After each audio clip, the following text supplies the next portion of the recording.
বাংলা ও বাঙালির অপমান, বাঙালি পরিচয়ের উপর আক্রমণ দিয়ে সরগরম রাজ্য থেকে দেশের রাজনীতি। বাংলার আবেগকে হাতিয়ার করে পথে নেমেছেন রাজ্যের মুখ্যমন্ত্রী মমতা বন্দ্যোপাধ্যায়। আগামী বিধানসভা ভোটে তৃণমূল যে এই বাংলার আবেগকে হাতিয়ার করবে তা এক প্রকার চূড়ান্ত করে দিয়েছেন মমতা বন্দ্যোপাধ্যায় নিজেই। তাতেই বিপাকে পড়েছে এবার বিজেপি।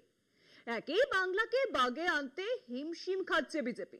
অগত্যা রাম নাম ছেড়ে মা কালী মা দুর্গার নাম, কিন্তু তাতেও চিড়ে যে খুব একটা ভেজেনি তা বোধহয় বুঝতে পেরেছে বিজেপির কেন্দ্রীয় নেতৃত্ব।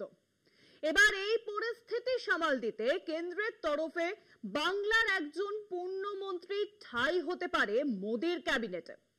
বাদল অধিবেশনের পরেই কেন্দ্রীয় মন্ত্রিসভার রদবদলের সম্ভাবনা প্রবল। সেখানেই বাংলার মুখ হিসেবে একজন পূর্ণমন্ত্রী দিতে পারে বিজেপি। কিন্তু প্রশ্ন যে থেকেই যাচ্ছে, মোদী শাসনের 10 বছরেও একজনও পূর্ণমন্ত্রী বাংলা পায়নি কেন? আর হঠাৎ করে এখনই বা বাংলাকে পূর্ণমন্ত্রী দিতে চাইছে কেন বিজেপি?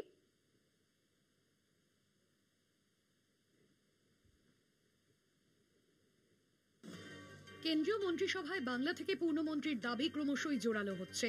দিল্লিতে জোর জল্পনা, মন্ত্রিসভায় রদবদল করতে চলেছেন প্রধানমন্ত্রী।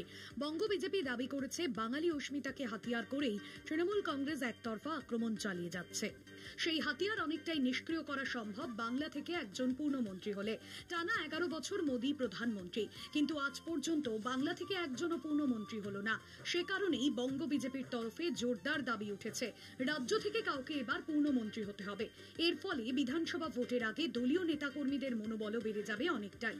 বঙ্গ বিজেপির বিশিষ্ট এক নেতা এ ব্যাপারে বলেন, রাজ্যে বিধানসভা ভোটের আর 8 থেকে 9 মাস বাকি।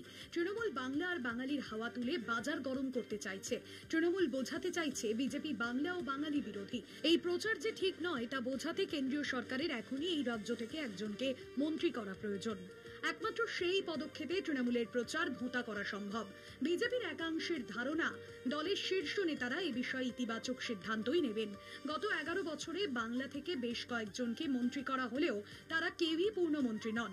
বঙ্গ বিজেপি স্থির বিশ্বাস, বাংলা থেকে একজনকে পূর্ণ কেন্দ্রীয় মন্ত্রী করলেই বোঝানো যাবে নরেন্দ্র মোদী বাংলাকে বঞ্চিত করেন না। রাজ্য বিজেপির দাবি মেনে সত্যি যদি কাউকে পূর্ণমন্ত্রী করা হয়, সেক্ষেত্রে বর্তমানে 2 হাফ মন্ত্রী সুকান্ত মজুমদার ও শান্তনু ঠাকুরের ভবিষ্যৎ কি হবে? নাকি সুকান্ত বা শান্তনুর মধ্যে একজনকে পূর্ণমন্ত্রী করা হবে? তাহলে কি রাজ্য বিজেপি ফের এক নতুন কোন্দলের অপেক্ষায়? কলকাতা টিভি।